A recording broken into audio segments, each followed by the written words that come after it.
Hey, Shabo, Melanated Agenda.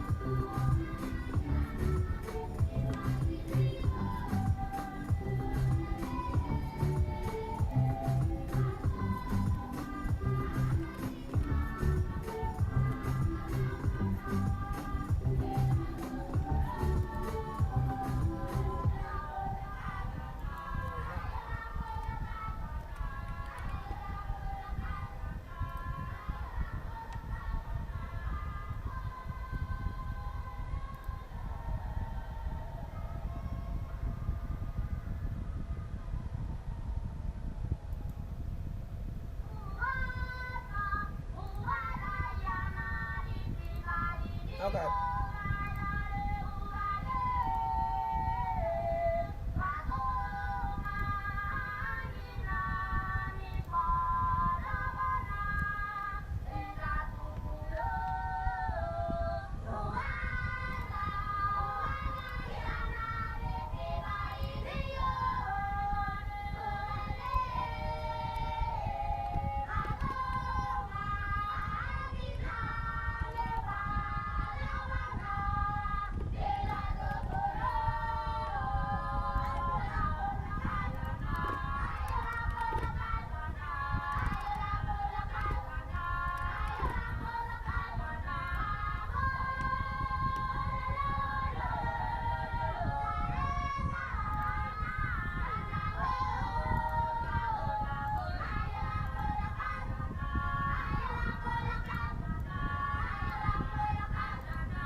Okay.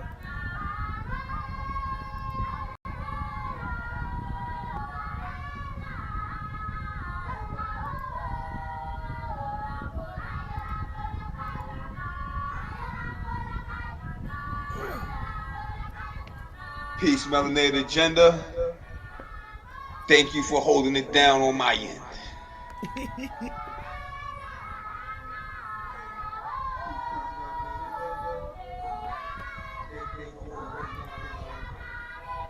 Lord, hold on.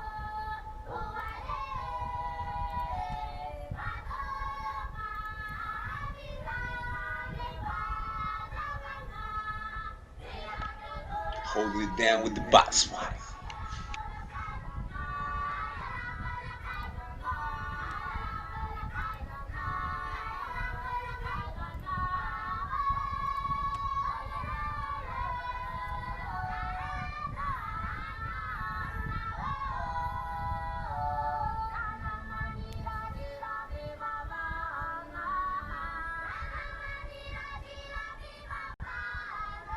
Get y'all time to get situated and get in the room as per usual.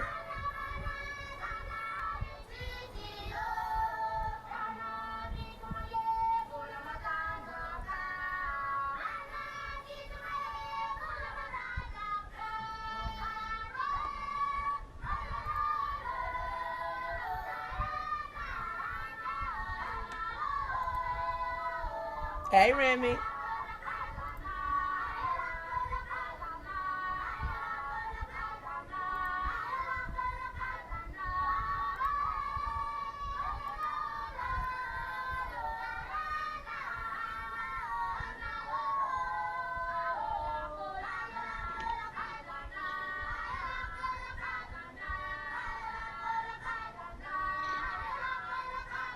Shabo, Remy, peace.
10 minutes or 10 people. Y'all know how it go. So y'all got 3 more minutes. Bathroom break. Snacks. Smokes. Yeah. All that. Is this Serafina? Huh? Is this from Serafina? No. Oh, It's a okay. boys group over in South South Africa. Africa. Yeah. South African Boys Choir. Mm-hmm.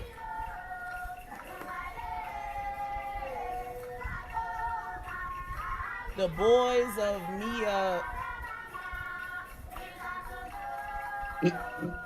I South can't African even Boys say it. Choir.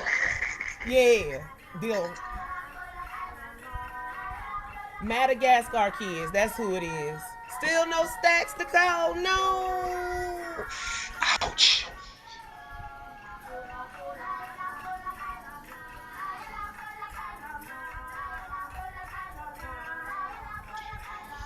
It's been some wonderful roasts Yes. Yes, it last week. has. Some people have been roasting themselves, and we've had to take a little break on Black history and get to But we Eugene back. and his the many continuances of Eugene and the antics of Jeannie. Yes, and that verses last night. Now, Yeah. let me rephrase that. That Anthony Hamilton concert, that music tried to come and ruin. Yeah, that's more accurate. That's more accurate. Uh, the proof that Nuwapians just don't know when to quit. That part. And Donnell Jones shouldn't have got his butt up on that stage. Oh yeah, Donnell.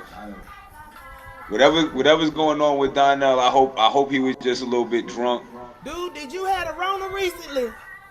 Maybe that, you know what I'm saying, had a little snafu. I hope it's not the snafu Mufkazutin. That Hope part. it's not that. But we took a break, and we're gonna get back to these women that history doesn't often speak about. Mm-hmm. But for some reason, I keep on finding these videos on YouTube that don't get a lot of views. So we want to big those channels up too, because they're Yes. letting us use their content to Mm-hmm. have our presentation. And but these women don't often get spoken about. The two women that we're gonna speak about this evening, of the women of Garvey, the women that moved the movement, they're probably the most spoken about, at least one of them. So we're going to talk about that. We're going to talk about these two women, the Amy Ashwood Garvey and Amy E. Jacques Garvey. Yes. Um, these are both wives of Marcus Garvey. Now, uh, unlike with other people who we often speak about in Black history, they were not his wives simultaneously. Jeannie,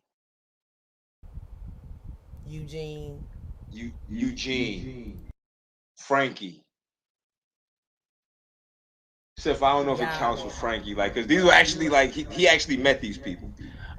um, but these two women were women that knew each other, and they were friends. They were women who both shared a love for our people, um, and a love for Marcus Garvey and what Marcus Garvey represented or could represent. Um, so Trip, you ready to get into it? Yes, yes. Right. All right. So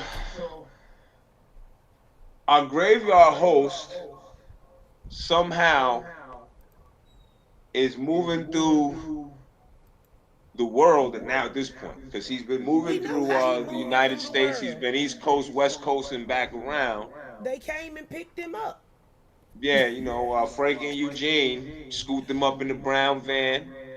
And you offer our graveyard host candy, he's gonna go. Especially if it's some snack cakes or something like that. Any kind of junk Nose food. candy. Yeah, he's moving. So he saw the free candy. He got the ride around the country, and now he's made it to Jamaica. And Yes. this is the grave of Saint Andrew's Parish Cemetery, where Amy Cut your Jacques volume down Garvey is on your end buried. a little bit, Jaded. I beg your pardon. Cut your volume down on your end a little bit. Okay, hold up. Let me try to do it again because I've been having problems doing it, and I'm still having the same problems. Hold on. It's not letting me do anything. Hold on. Hey, Shadow. Shadow Peace. The Prince of Panhandling Pancake Peanut Butter. Oh, goodness. Oh, there's a bunch of stuff that's not letting me access my volume, so I'm trying to get there. Do you have another device beside you? A device? Yes. I got a bunch And of is it devices. Should playing I move them? something? Let me Yeah, move it. move it a little bit further away from you. Let me move it. I got the tablet going on here. I got a tablet. I got a phone. Okay, I spread these things out. Now my phone's not in my hand anymore. Is that better? No. Yes. Is it? Mm-hmm. Oh. Okay, so tonight we're gonna talk about Amy Jacques. We're gonna talk about Amy Ashwood Garvey first. And wait a minute. So Amy Ashwood Garvey is Marcus Garvey's first wife. Mm-hmm. And as we do here, we give a little bit of a preamble or intro before we play the video and give our shout out. So Amy Ashwood Garvey, born January 1897, died May 3rd, 1969, was a Jamaican Pan-Africanist activist. She was a director of the Black Star Line Steamship Corporation, and along with her former husband Marcus Garvey, she founded the Negro World newspaper. Oh, so they got divorced, is what Yes, they happened. got a divorce. Yes, Frankie, Jeannie, and Eugene, and a myriad other guys. When you get divorced from one wife and then you take another one, we found that multitasking means that you don't do either job well. So moving along, at least Garvey understood that the laws Mhm. of the United States, that is. Um, Yes, yes. Well, some of them anyway, do. Amy Ashwood was born in Port Antonio, Jamaica, on the 10th of January, 1897. The only daughter of three children of businessman Michael Delbert Ashwood and his wife, Maudriana Thompson. As a child, Amy was told by her grandmother that she was of Ashanti descent. She was also of Indian descent. Taken to Panama as an infant, she returned in 1904 to Jamaica and attended the Westwood High School for Girls in Trelawney, where she met Marcus Garvey, with whom she founded the Universal Negro Improvement Association in 1914.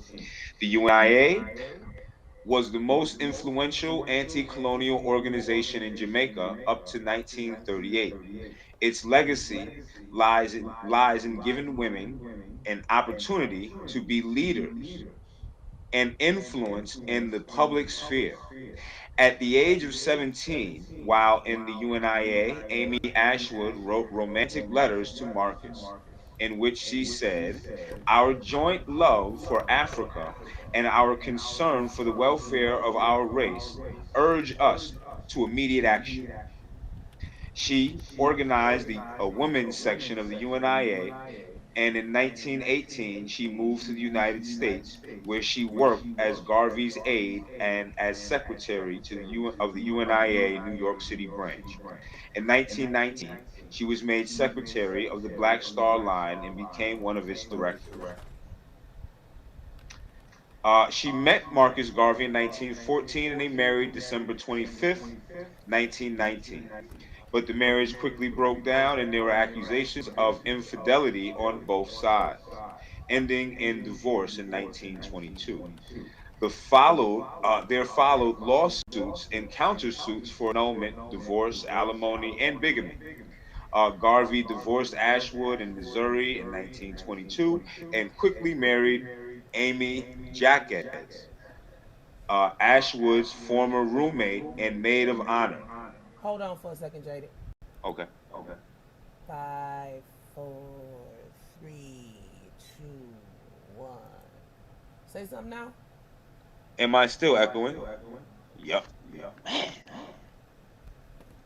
So you might have to turn the volume down a little bit Yeah, on the let me device. see if I can. I gotta find the control panel.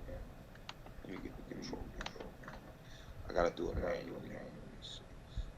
Crystal, leave DJ alone.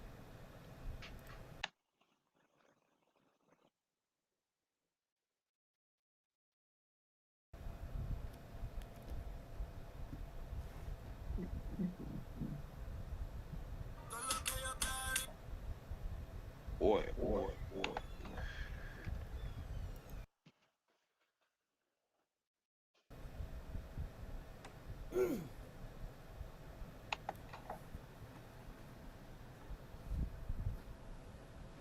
I'm waiting.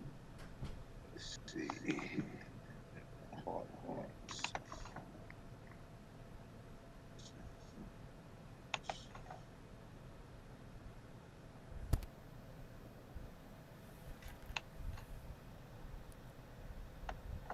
Okay, how's that sound? Chat, it looks better. How's The that? bubble doesn't get as big. That better? Yes. Okay. Let's see. Fine.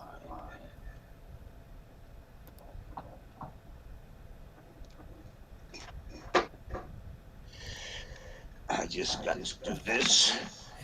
No I lady said, here, who made you sad? and I think everything will be right. Hello? Yeah. Am I still echoing? No. Okay. All right. I'll skip things for X that out.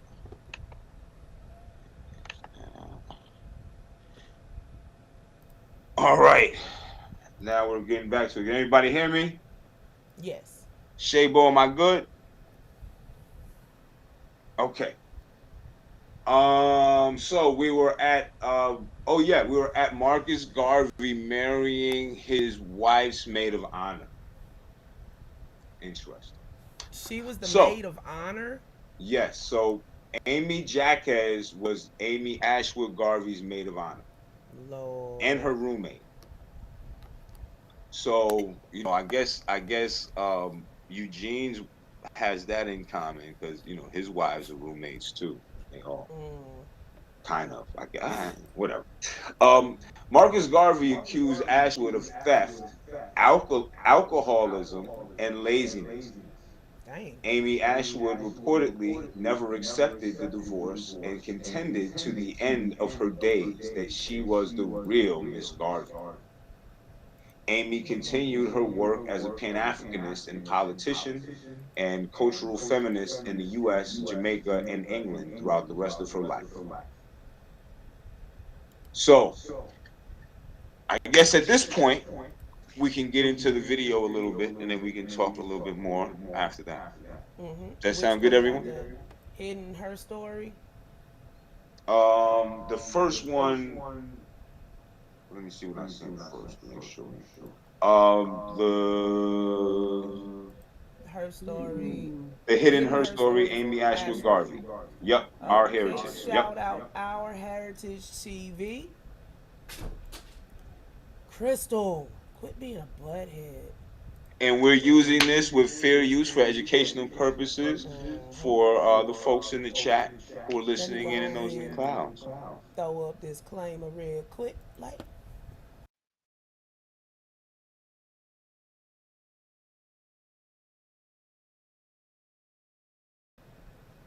okay. Shout out to our heritage. Yes. Let's get it going. I'm gonna mute myself.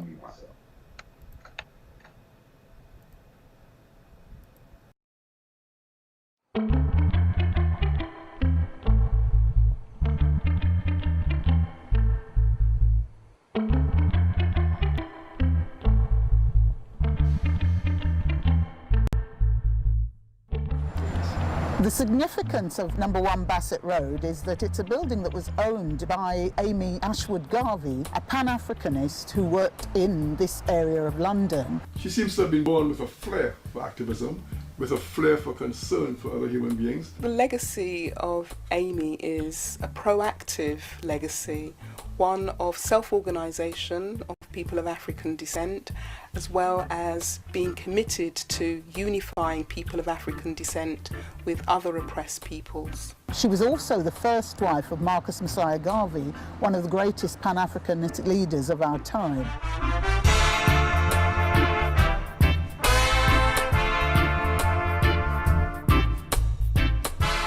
Amy Ashwood Garvey was born in Jamaica around 1897. She was then taken by her parents to Panama, where she spent most of her childhood, and then returned to Jamaica with her mother.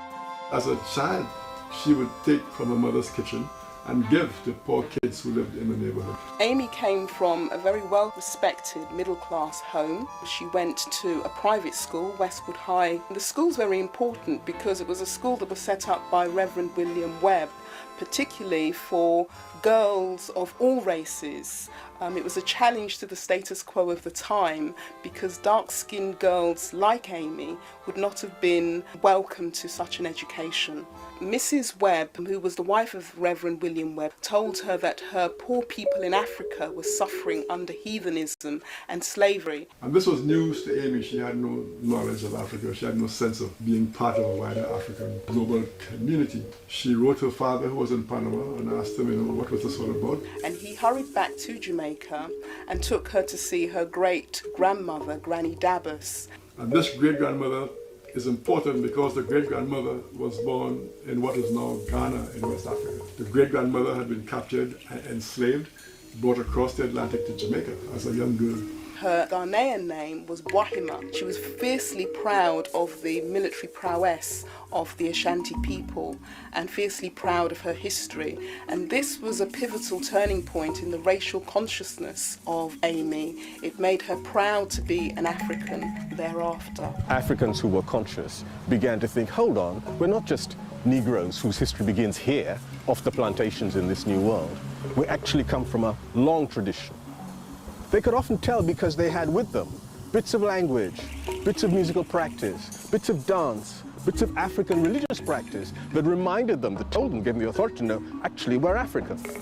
Many years later, Amy actually went to West Africa, to Ghana, and was able to trace her ancestry based on bits of information that Granny Dabbus had given her. She was able to trace her ancestry all the way back to a village called Daman. When Amy was growing up, Jamaica was still a highly racialized, socially divided society as a result of the legacy of slavery and the prevailing colonial system in Jamaica at the time. Amy Ashwood was a debater and often attended debating meetings in Kingston, Jamaica. To paint a picture of Amy Ashwood, one should think of a woman who was 5'1" in stature. She was hauntingly beautiful. She had impeccable dress sense. She was a captivating and charismatic speaker who was able to hold an audience in the palm of her hand. She was a very bright woman, articulate. She was a great debater. She had a flair for, for public speaking and so on. Amy met Marcus Garvey in August 1914 at a literary and debating society in Kingston. Garvey met her, or at least saw her, while she was acting as the principal speaker in a debate. She was only about 17. But Garvey was so impressed by her speaking ability, her poise, her breadth of knowledge. She was very unaware that the man in the audience who was supporting her position was Marcus Garvey until she went to the tramway. And it was then that she realised that he was the man who had been encouraging her and defending her during her talk, and actually declared that he was Napoleon and she was his Josephine. And that made a significant impact on her, and that's when the romance began between the two of them. Garvey is somebody who says to Africans, raise yourselves up from under European white racism and imperialism and colonialism. Don't depend on the white man, if you like, to raise you up. Raise your black selves up. And if you want to raise your black selves up, remember that you have a history. Look to Africa. If you look to Africa, it means you raise your head, you stop thinking, I'm just somebody who has no history, but I have traditions, things to work off. And that is the big thing that Garvey does. And that's the essence of Pan-Africanism, that African communities worldwide had much in common, historically, culturally. They had a common struggle for empowerment, especially in those days, that's early 20th century, when the majority of the African race was still colonized. The Garvey movement sought to uplift the downtrodden and oppressed African people worldwide. He believed in what he called race first, that people should put their racial self-interest first.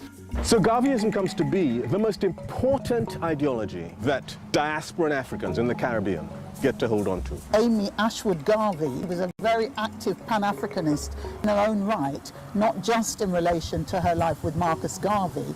They were ideological soulmates right from the beginning of their meeting. They had a common love for Africa. She was one of the very first members of Garvey's organization.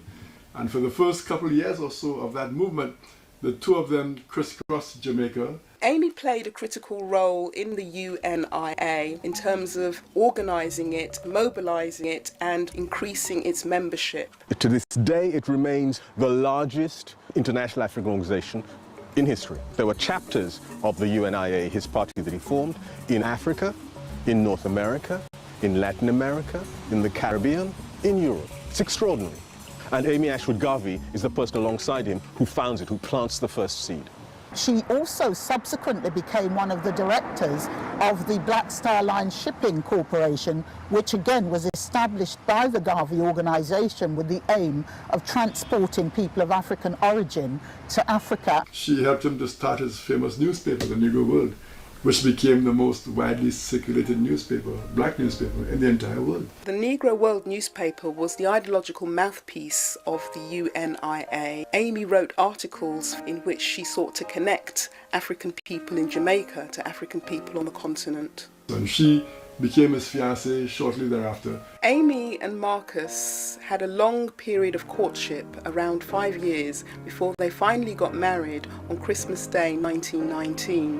At their wedding, a huge number of family members and friends and associates from the UNIA attended to celebrate Napoleon and Josephine coming together. They didn't have a very long marriage, unfortunately, divorcing only 2 or 3 months after they got married. Factors that led to the breakdown in the marriage are complex. There were accusations of infidelities on both sides, as well as the fact that we have two very larger-than-life, magnetic and charismatic figures. It is true that her marriage with Marcus Garvey didn't last very long, but she continued to be concerned about, in a way, supporting the struggle that she'd initiated with him, but also having a claim to defining it in a way.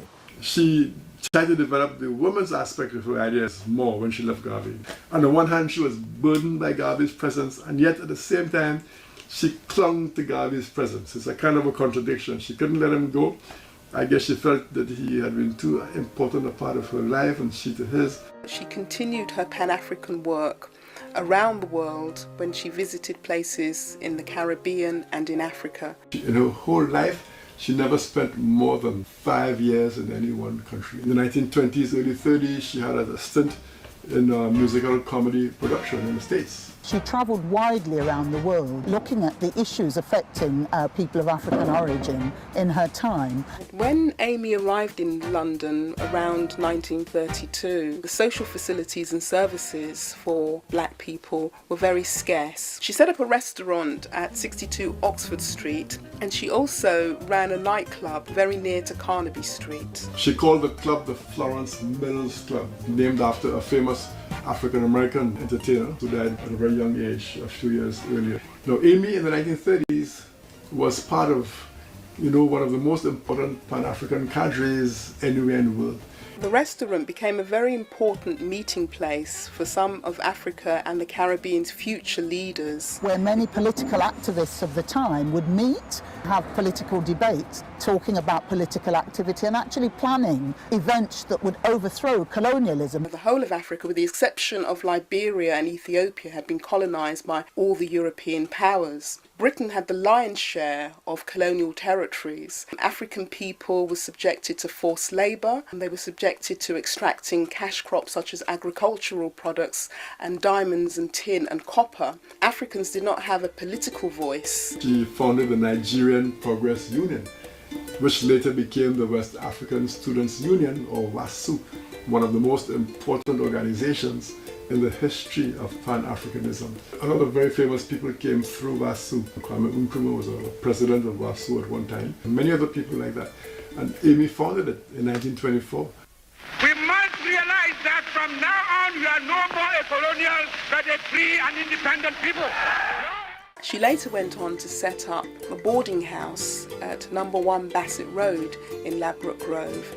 She also offered a restaurant, it was a community centre, a welfare centre, as well as supporting private businesses such as laundry and catering services. She also, in her community centre, which is here at 1 Bassett Road, provided housing, social advice for people who had come from the Caribbean, also people from the Americas and other parts of Africa, and here in the UK. And wherever she went, she had that kind of impact. She taught the Caribbean, for example, in the 1950s. She taught West Africa in the 60s, in both places, organizing women, building women's movements. So she had a great impact during her lifetime, and that impact was greatly facilitated by her constant travel. Amy Ashwood Garvey has inspired me personally. When I was writing my book, Women in the Garvey Movement, I felt that she was someone who the world needed to know about in terms of her activism on behalf of women, her activism on behalf of African people across the globe. She was a champion in terms of political campaigning for the rights of black people. What I find inspiring about the legacy of Amy is that she was a woman of persistence, determination and courage in a highly male-dominated world, and yet she persevered in her commitment to anti-imperialism and Pan-Africanism.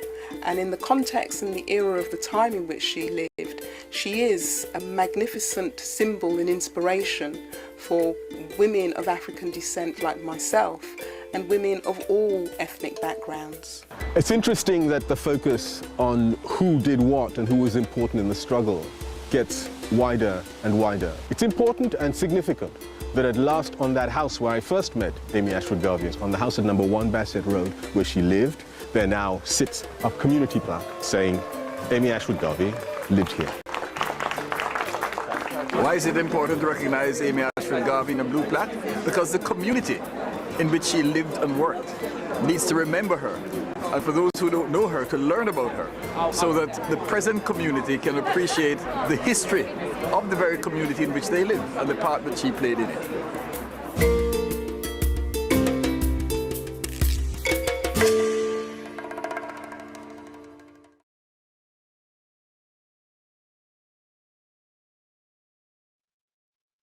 Okay, again, thank you to our heritage for their contribution to our presentation this evening.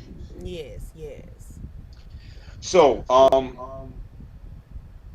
there was a few things I'd like to address. Again, these are my opinions, and those are the opinions expressed on the documentary, or the opinions. Can you hear me? Yeah. Okay. The opinions expressed are their opinions. But there was one thing when they talk about Amy Garvey grasping onto Marcus Garvey's legacy and always referring to herself as the real Miss Garvey and things like that.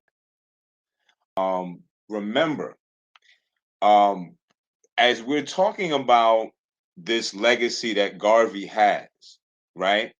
Amy Garvey, in many ways, helped to build this legacy. And she actually shed blood for this legacy. So I just want to read something real quick. And this is a excerpt from the American Experience .com, pbs.org, the American Experience, and there's an article on Amy Ashwood. This is the second paragraph. According to her memoirs, Amy Ashwood was courted by Garvey during those early years with love letters referring to her as my Josephine and signed from your devoted Napoleon, Marcus. The two became secretly engaged. Her parents, who did not approve of the match, arranged her to return to Panama in 1916. Garvey traveled to the United States the same spring. Ashwood and Garvey were reunited in New York in September of 1918, and she became, in the words of the Federal Bureau of Investigation special agent, his chief assistant, a kind of managing boss, working as she had in Jamaica to organize the movement in the United States. She became the general secretary of the organization in 1919 and was one of the first directors of the Black Star Line. She put her life on the line for Garvey, helping to shield him when he was shot by George Tyler at the UNIA offices in October 1919. All right. So Amy took a bullet for Garvey when and you know this, I'm not gonna spend a lot of time on this, but you can look up the George Tyler and the UNIA. George Tyler wanted his money back because it looked like he was getting scammed. So this also happened in Jamaica as well when he was collecting money for a school, a special black school that was going to help the black boys. He was helping to build a school like that for the black children of Jamaica, and the money started getting used by Garvey for his personal expenses, and people started noticing that he had nicer suits and got uh, new cars and nicer things, but there was no school. Um, there was also no Little Debbie's, but there was no school. Then we get to America, and the same kind of thing starts happening with the Black Star Line. And shortly after Garvey um, divorces Amy Ashwood and remarries her roommate and maid of honor, she actually is shot uh, in relationship to this whole ship scam that Amy Jaquez and Garvey's children and grandchildren are trying to get expunged from his record.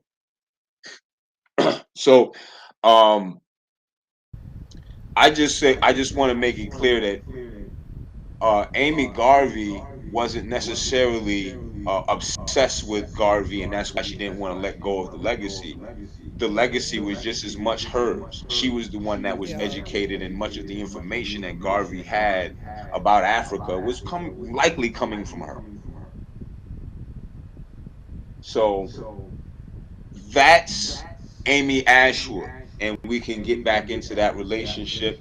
Um, but for the sake of time, I want to move forward to our next wife of Garvey, Amy Jaquez Garvey. Mm-hmm. So we have some information on her. We have a nice video. On the Shoulders And of Giants channel. yeah, Okay. and actually we have permission from Hey, the what's up, content everybody? creator for this. So thank you to On the Shoulders of Shoulders of Giants Giants. for his contribution to our presentation this evening. Yes, yes. And go check him out, subscribe, all that good stuff. let's get started. I'm gonna go. Yes, I am. Joseph Ward, and welcome to my On the Shoulders of Giants YouTube channel. Thank you for joining me. Make sure you subscribe to this channel. Make sure you share this channel and that notification button. Click that notification button so every time I drop a new video, you will know what's going on. African history at your fingertips through this channel. You're getting biographies of your sung and unsung heroes right at your fingertips. So tell a friend to tell a friend to tell a friend to tell a friend about On the Shoulders of Giants. Well, you can learn about yourself and we tell our own stories. Peace out.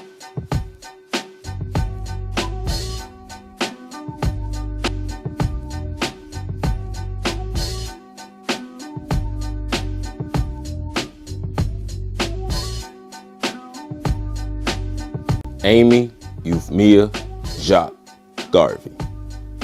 Amy Euphemia Jacques was born in Kingston, Jamaica on December 31st, 1895 to parents George Samuel Jacques and Charlotte Henrietta Jacques. She was raised in a middle-class Jamaican family which gave her access to opportunities and resources other youth did not have access to. Charlotte Jacques was of mixed race. Her mother was a black woman and her father was a white English farmer. The status of Amy's parents helped to provide her with an education from the finest schools in Jamaica. Her father would also help to develop her as an intellectual, engaging with her in regular discussions about politics and other worldly affairs. Amy was also taught to play the piano while studying music appreciation and was known to be more interested in learning than anything else. During her high school years, she would attend St. Patrick's School, Deaconess High School, and Walmer Girls School in Jamaica. Shortly after graduating high school, she would work as a legal secretary for the family of T.R. Macmillan before moving to Harlem in 1917. Amy decided to attend a community meeting one day, and at this meeting, she would first encounter the Honorable Marcus Garvey. Impressed by his passion, charisma, and knowledge, she asked him how she can help in his movement. The next day, Amy Jacques became a business assistant for Marcus Garvey. She helped him manage the numerous businesses he owned or operated. A few of the titles she held were Secretary of the Negro Factories Corporation, Office Manager of the UNIA, Personal Secretary to Marcus Garvey, Editor of the Negro World newspaper, and Secretary General of the UNIA. As editor of the Negro World newspaper, she was able to use her voice to empower black women, while the newspaper became the largest black-owned and circulated newspaper in the country. Amy became well known as a great fundraiser and speaker for Marcus Garvey and the UNIA. In 1922, after Marcus Garvey had divorced his first wife, Amy Ashwood, Marcus Garvey and Amy Jacques were married, a union that made the UNIA and Marcus Garvey a much stronger force. The couple would have two sons, Marcus Garvey Jr. and Dr. Julius Garvey. In 1920, Amy became the first woman of the Interim Provisional Government of Africa of the UNIA and African Communities League. She believed that black people should be exposed to messages of self-empowerment, self-reliance, and nation building. From 1923 through 1940, Amy would edit and publish all 3 volumes of the philosophy and opinions of Marcus Garvey. Marcus Garvey was unjustly imprisoned on mail fraud charges. Amy was responsible for not only raising their boys, but raising funds for Marcus Garvey's legal defense. After Marcus Garvey was released from prison, he was deported back to Jamaica along with his wife and children. Amy continued her role in the UNIA as well as the editor of the Negro World. Marcus Garvey died in 1940, but Amy and her sons would continue to uphold the Garvey name and legacy. In 1944, Amy Garvey was one of the people responsible for the UN adopting an African Freedom Chapter using her writings titled A Memorandum Correlative of Africa, West Indies, and the Americas. In 1963, she published her book, Garvey and Garveyism, and later published 2 essay collections titled Black Power in America and the Impact of Garvey in Africa and Jamaica. She continued to use her voice and her pen to promote the ideas of black self-reliance, nation building, and black empowerment until her death in 1973 in Kingston, Jamaica. Many people around the world know who Marcus Garvey is, but may not understand the important role his wife Amy Garvey played in helping to build and maintain the UNIA, as well as spreading his messages. One thing I have learned to be true: behind great men, you will usually find great women who the great man is working to keep up with. She is a true unsung hero of African history, American history, and world history. Miss Amy Euphemia Jacques Garvey, we proudly stand on your shoulders. For more information, please visit www.ontheshoulders1.com and visit www.ontheshoulders.org to learn more about the On the Shoulders of Giants nonprofit organization. Check out the On the Shoulders Giants organization and send your donations, Cash App, PayPal. A couple things I want to bring up. If you notice, the whole theme with secretaries still going on today. Yep. There's still these brothers in the community who are basically using the talents and the skills of Black women and getting romantically involved with them in order to get those talents and skills for free. I see nothing different with what Garvey did with Amy and Amy. That's my personal opinion.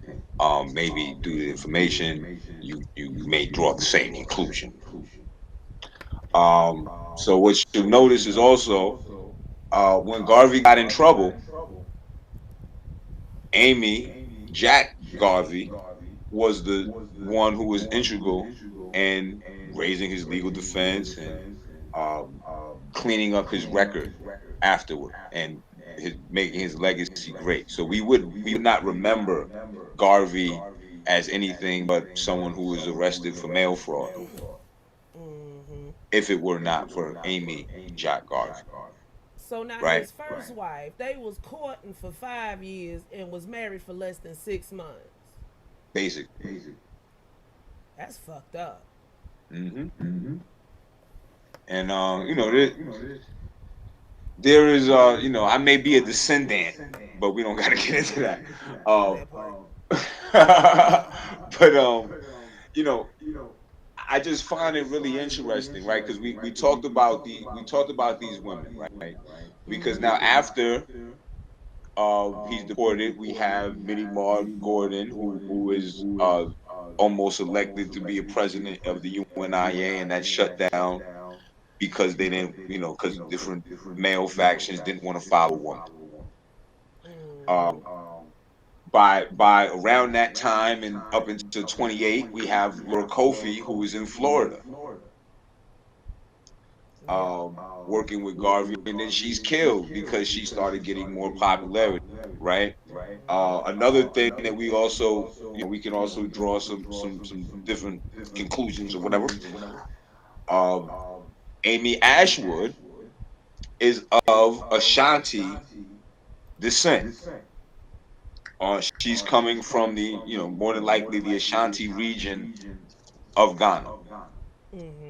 Whereas Laura Kofi is coming from Accra, from the, the rolling, one of the noble families of Ghana, right?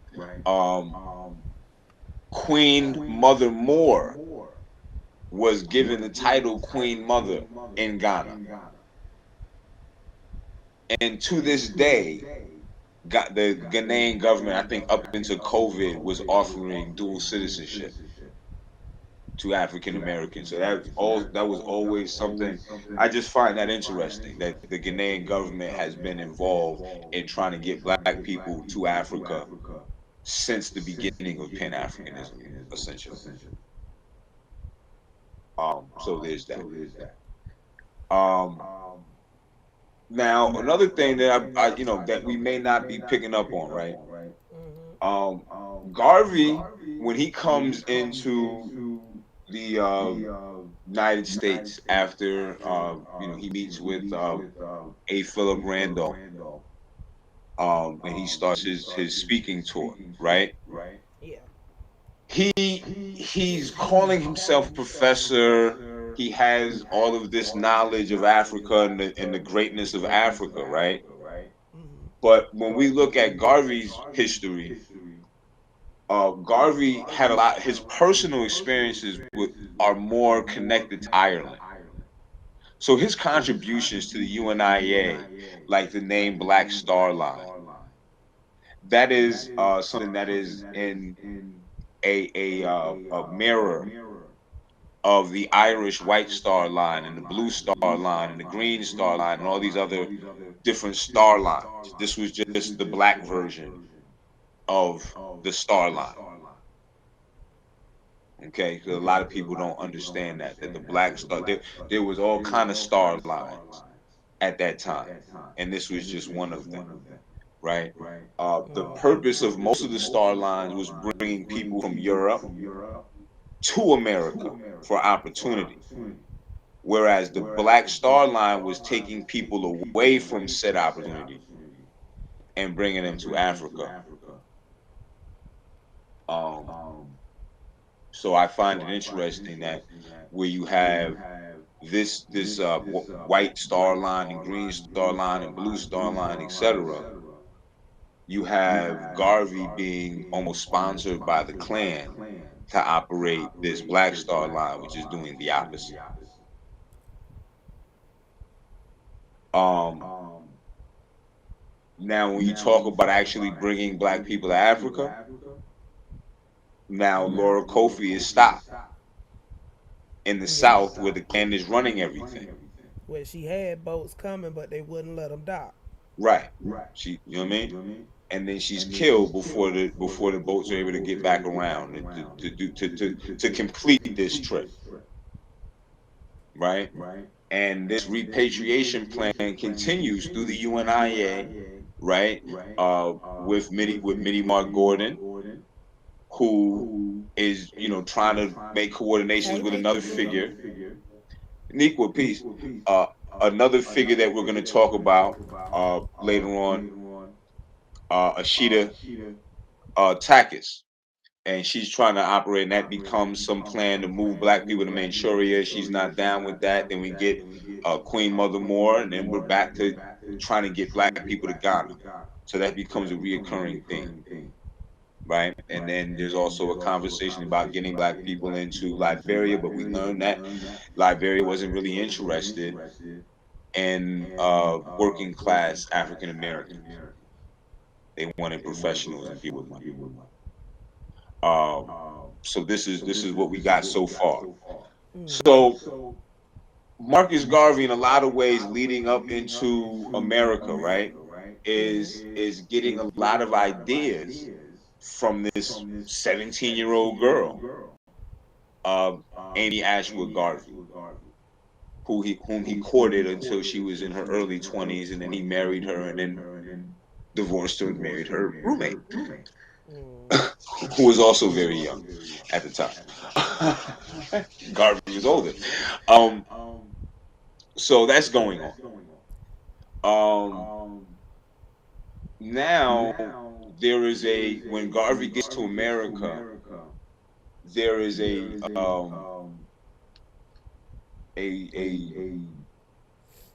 what was the word I'm looking for? He reimagines himself. He becomes a new Garvey. He represents this idea. He gets some ideas and learns how to be more palatable to an American audience, right? So the ideas about anti-colonialism and things like that he's getting from that he probably has gotten from having these conversations with Amy Garvey, Amy Ashwood Garvey. Now he takes and then he repackages these. We'll get into that. But as you get to Amy Jacques Garvey, you'll notice that she picks up Garvey's mannerisms, right?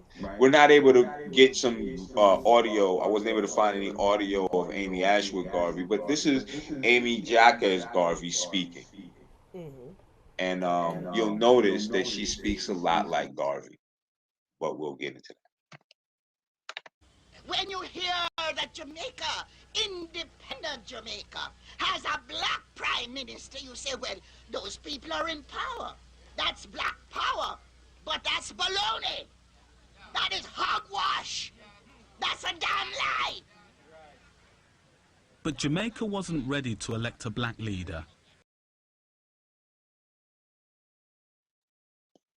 So YouTube, that was fair use on two things. We're using that for educational purposes, and that was 22 seconds. So we should have no worries about that. And it's really awesome because me and Trip learned all the laws involved. Yes. So that's awesome. So you'll notice that she's very animated in the way that she speaks, right? Preacher. So I wanna qualify the statement before I make it, Trip. So I'm just give me a second, right? Okay. Step away for 2 minutes. I'll be right back. Cool. So I'm gonna ramble a little bit as I'm long-winded, as they say, right? I'm gonna read this little article, right? I'm gonna see if I can find it. Oh, it's so small. You're gonna have to bear with me because I'm about to read this real small writing. Make sure this is correct. Make sure I'm reading the right thing. Okay, so guess we have to do it like this, right? So after Marcus Garvey had his debut in he has this speech in which he falls flat on his face, literally. And he walks away from this learning that his presentation that was palatable in Jamaica was not going to cut it in the United States. People weren't trying to hear that. So I'm looking for the article because I keep on going through things and I'll do this. So no, that's not it. Report is delivered by Marcus Garvey. Okay, I think this is it. That ain't it. Okay, so I just continue to tell this story, and you guys can look it up if you need to. It's all can be substantiated. But when Garvey does his first speech with A. Philip Randolph, he kind of fails. He doesn't win the crowd. He ends up kind of being dejected. He wanders around, and he ends up going into this church, and he hears a popular prohibition preacher speaking. This preacher's name is Billy Sunday. Right? So I want you to remember the way that Amy Jacques Garvey just spoke to the crowd. This is probably back in the 60s or 70s. I believe the 60s, right? Now, this is Billy Sunday in the 1930s, I believe, or 1920s. Trip, you back? Mm-hmm. Okay, so this is Billy Sunday, and I want you to notice the likenesses between the two. Shout out James Flowers for allowing us to use this. Under fair use. Or a high school girl has the same effect as when it's sold to an automobile thief or a horse thief.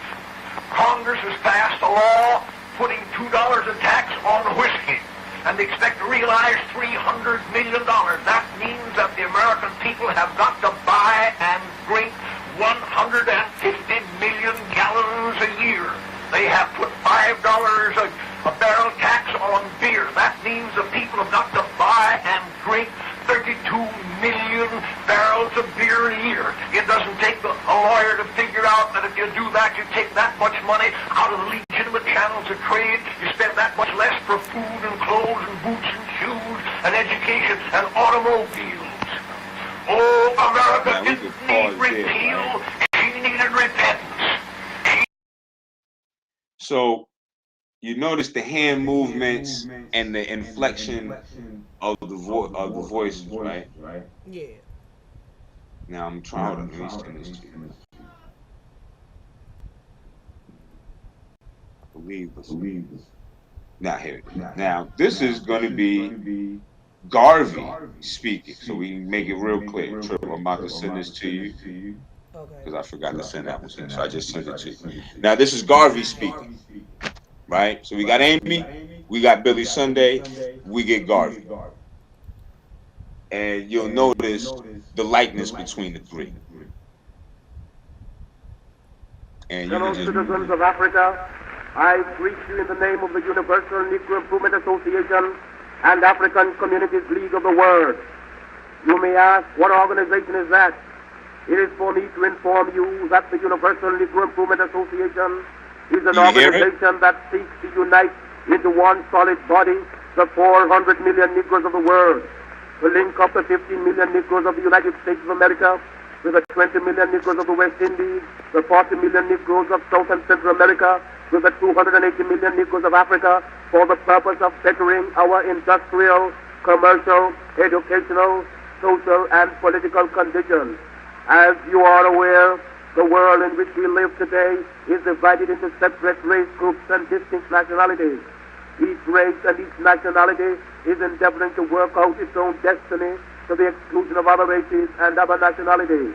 We hear the cry of England for the Englishman, of France for the Frenchman, of Germany for the German, of Ireland for the Irish, of Palestine for the Jew, of Japan for the Japanese, of China for the Chinese.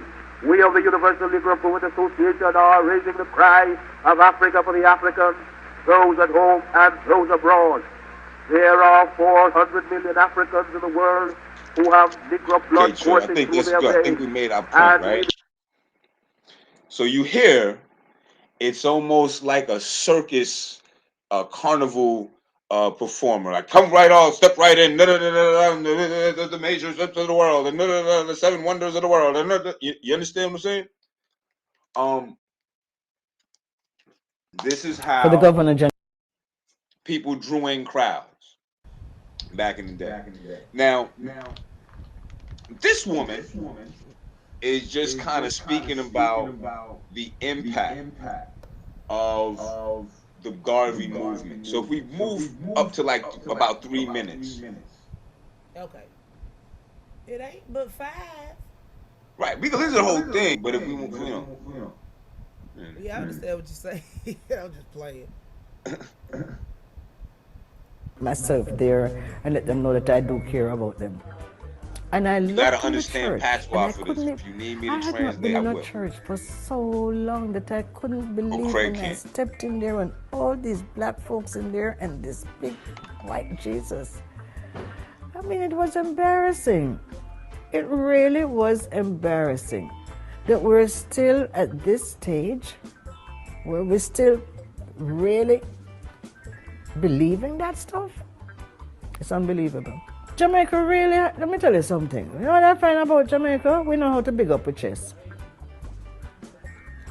The greatest leader out of Jamaica, we have no respect for him, Marcus Garvey. None whatsoever. Because he's a little short black man. We don't respect him none at all. And listen, the only reason that Bob Marley is respected in Jamaica because the tourist board can use him picture and try and get two tourists come down there. Yeah. But the way they have treated Marcus Garvey, one of the greatest Africans that ever lived, they have no respect for him, none whatsoever. They don't teach him in school. You know, I'm on the radio and I try my best. And people come to me and they say, you know something? We never know a little something about Marcus Garvey, you know. It is our duty. That just if we don't get frustrated, I guess maybe a little bit. But I'm determined. And when I see people come up to me and say, you know something, you've changed my life. Then you realize that if it's just one, you have to keep going. Thank you so much for watching I Never Knew TV. Shout out to that Okay, so who was that woman? That woman is, I believe she's like a director of the one of the organizations that Amy Ashwood Garvey started in Jamaica. Her mission is to make Garvey a respected figure in Jamaica. Well, this is the thing, and I was about to say this, right? Mm-hmm. I want to say to all the sisters in the chat and in the clouds and who may listen in the future, right? One of the most beautiful things about black women that is being forgotten with all these different conversations about the manosphere and all these angry black men. I feel like one thing that's forgotten. If we make mistakes, or sometimes if we ain't shit, black women will big us up if they fuck with us. Like if they'll try to understand and like they'll really run with us, and we see examples of that over and over and over again when we're doing the wrong thing. And our responsibility as men is to use that support for the right thing. And if you're doing wrong, and a black woman who supports you because you've supported her or whatever the case, you have to be man enough to say like, nah, put your sword down. I need to be accountable. You don't need to defend me for this. Because what I see is a lot of women who see what Garvey could represent, and that's what he represents to us, like this image, right? And there was good in that. There was a sense of a necessity of black people to view themselves differently, and for the society as a whole to see that black people did not view themselves as downtrodden per se. I'm not ever going to take that away. However, because of the other things around that message, it diminishes that message today, as we have information and we have our ability to reason and process that information. So, because of that, I feel like it's more important, instead of bigging up Garvey, Marcus Garvey, we need to be bigging up Princess Laura Kofi. We need to be bigging up Mitty Maud Lena Gordon. We need to be bigging up Queen Mother Moore. We need to be bigging up Amy Ashwood and Amy Jack Garvey. These are the people that we need to be bigging up in that respect. You know what I'm saying? If we're gonna remember the UNIA, Marcus Garvey was a con artist.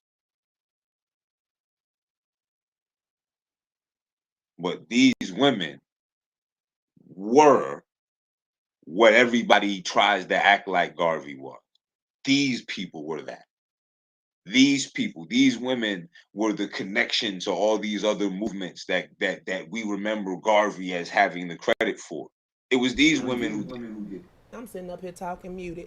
May 13th, Nick, or Friday the 13th, he has court again because they got a continuance.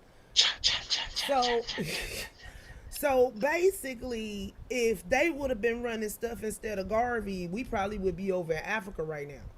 Possibly. Those again, right? Mm-hmm. At the height of any Pan-African movement or any repatriation movement, it was a small percentage of black people or African Americans who were willing to go. But if it was these women who were running it, there would probably be a solid colony of black people from that movement in Africa that have been established for 100 years at this point. Absolutely. Yeah, Nick, where it was.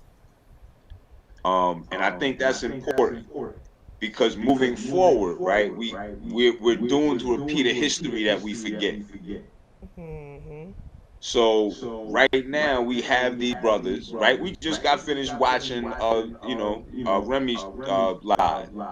Yeah. And we got young Pharaoh who presents himself as the new incarnation of one of these quote unquote black messiahs. And he has the two women that in order to get both, he had to play one out. Right? And now those two women are they're not trying to uplift his thing, but at some point they have his children. Yeah. So at some point they don't want the children have to remember their father as this. So then some of these claims that he's making, that they're shooting down today, they will eventually, as they get older, try to support. Just like we see York's children, his daughters, some of his children, I say, and some of his followers trying to clean up the legacy, just like we see Reverend Ike's people trying to clean up his legacy after the fact. You know, that's the deal. And as long as we allow that precedent, we're asking the universe, if you believe in that kind of thing, to keep sending these scam artists. Basically. So we have to get to a point when we say that the Garvey's movement was important because the movements that were actually that tangibly helped us today probably would not have had the momentum they had if it was not for Black nationalism. Right? The civil rights movement and integration would not have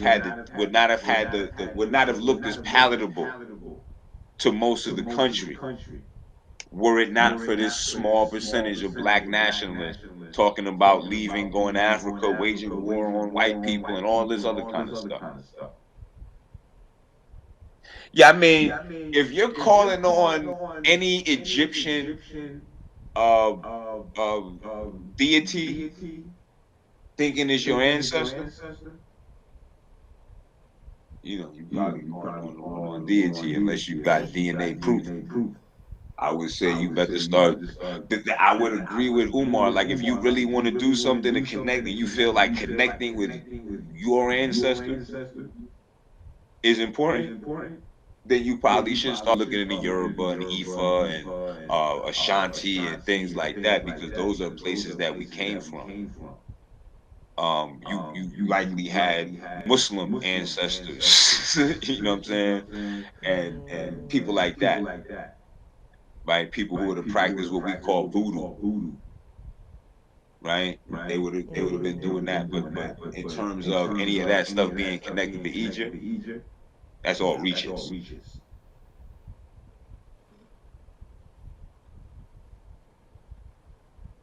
Thank you. But that's the thing. Like, we have gotten to a place where we're on autopilot, calling down these idiots from the universe, and we've had a succession of them for 100 years, and now we've gotten to 2022.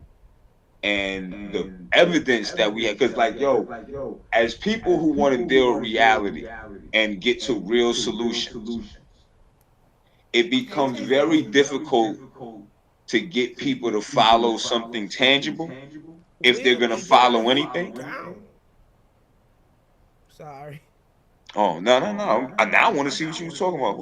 Yeah, Nick, was she talking about he will be taking over and taking to the wrong places? He already taken over. He already taken the wrong place. They took him over, took him out, turned him there, and all that stuff. But we got all this. These organizations, right? And they couldn't, and we always end up stuck there because of what they could be, right? And sometimes we just gotta accept what they are. That part. You know what I'm saying? And one thing I agree. And look over the BS, especially not if they in a high position. Yup. But we got to get off that, because like, if we're gonna say in one breath that everybody's equal and everybody's the same and nobody's better than anybody else, right? You can't say, well, they got money, so it must be okay, even though I know it's illegal, and if I did it, I'd be dead ass wrong. You know what I'm saying? Mm-hmm. Like, that can't, the money or the people agreeing. Like, we got to get to a point where we say, like, some things are just objectively right and wrong. And if you're running a business, right? Like, for instance, where's Star at? like start wanting me to send her a quote for some shit. I don't want to send a business out, right? But on some business shit, right? I told her like I'm not really focused on that, like so I'm gonna forget. It's gonna take me a minute. So as I get this all together, I'll get back to you. But I'm clear about that, right? I'm not telling y'all I'm the greatest jewelry seller in the world. Like that's not what I'm focused on right now. Yeah.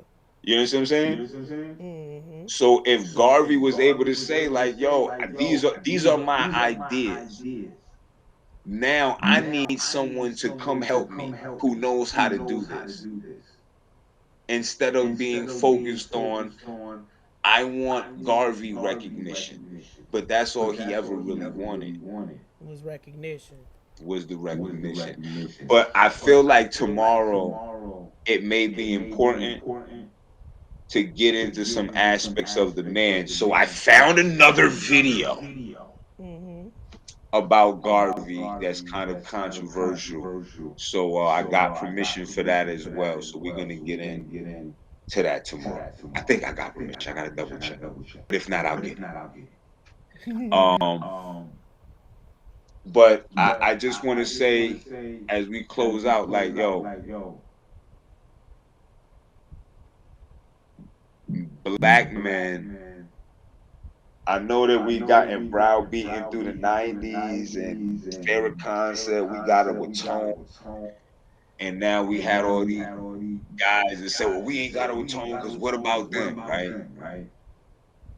At some point, if you want to be the leader of the community, you got to be the first one willing to hold the L, because you're the leader. And then from there, you can get everything worked out. But if you're not willing to hold the L, then you're just a child in the equation. So, with that said, source up or shut up.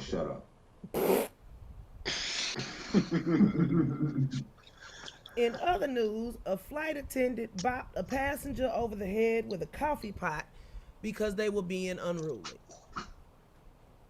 Wait, what? Somebody was showing out on the plane, and then one of the flight attendants bopped him over the head with a coffee pot. That was the only way to stop him. Hope it wasn't full.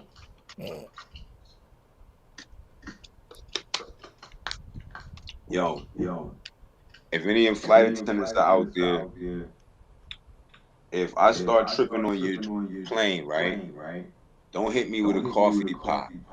Just be very quiet and listen to what I'm saying to you. It probably Take a ain't deep that kind breath. of tripping. You know, people done start getting on the planes drunk. Oh yeah, that part. See, if I'm drunk, no one gets any problems out of me when I'm drunk. Having fights over face mask and shit. Just dumbness. Like yo, there's a thing called picking your battle.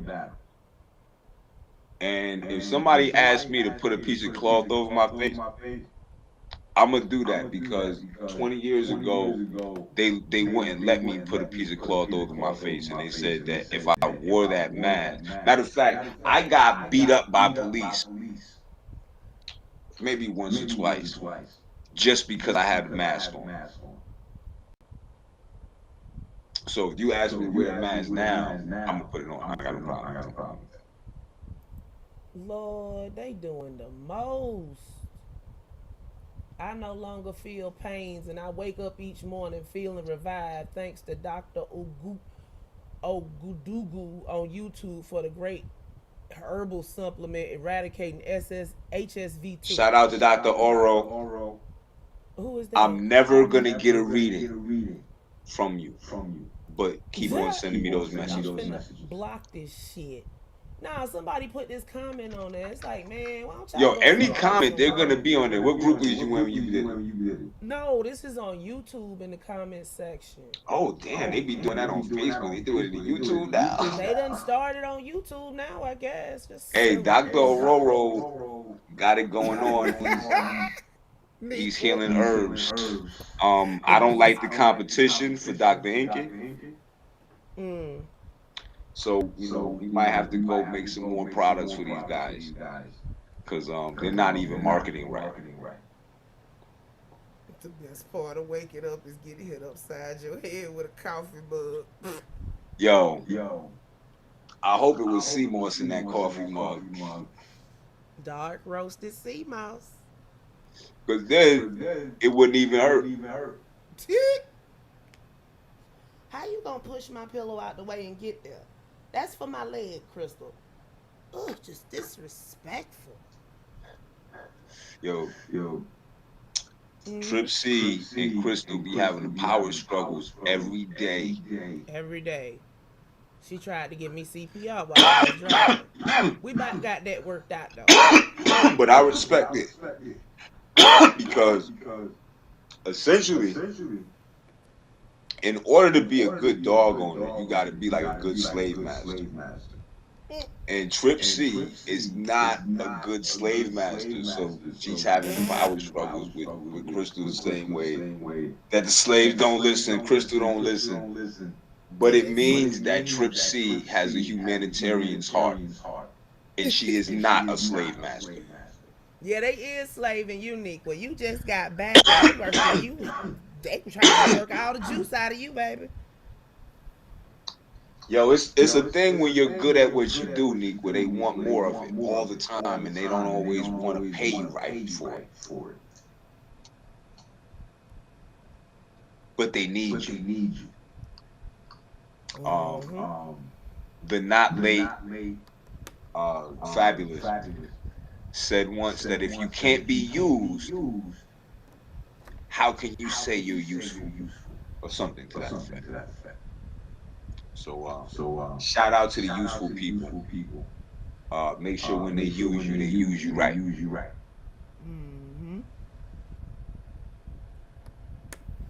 That's dope. That's super dope. Yes. I like to hear that. I wish you worked for Kaiser.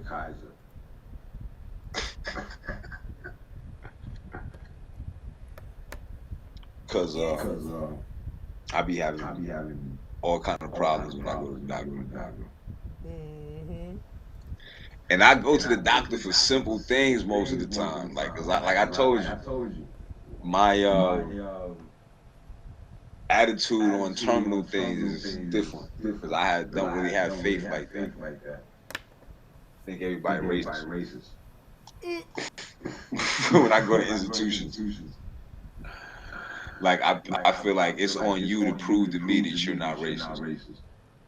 Hell, bump racist. Them folk make you prove there's something wrong with you. Well, I feel like if I gotta prove there's something wrong with me, prove you're not racist, and that's why you can't see something wrong with me.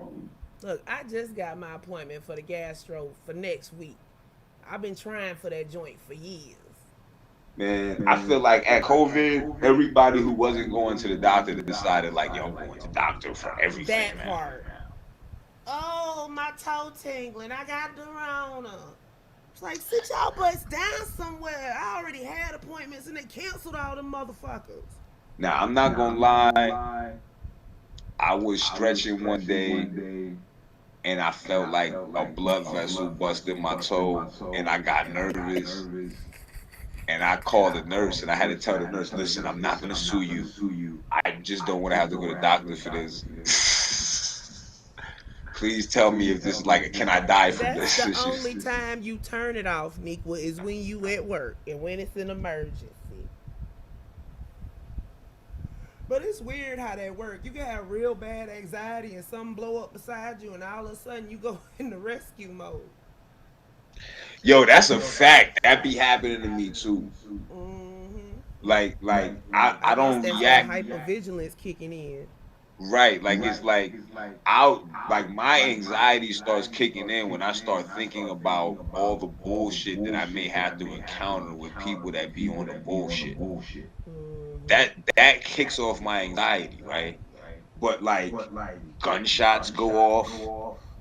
All kind of goofy shit, I turn into a superhero. That's mad weird. I don't like this disease and shit. How we give it back? You can't. Some bullshit. Ain't it? Like, at least you got it from military service. I just got it from being around neglectful, narcissistic people. It don't matter how you get it. It's bad enough either way. You know. But you want to end this one here and I come back? Yeah, let's do that. Shout out to the women of the movement that we don't often talk about. Shout out to all the women who are listening that may add and contribute to history. Shout out to all my brothers who may complain that I just said shout out to the women first. And shout out to the babies. Make sure that you shared it. Bring your kids in. I'm trying hard not to cuss on some real bad stuff so that you can let your kids listen. Yep. Peace and blessings. You're doing pretty good. Thank you. So we gonna close this one out, and I'll be back in a few. This is Tripsy's Treehouse, where it's always swanging, and we're out.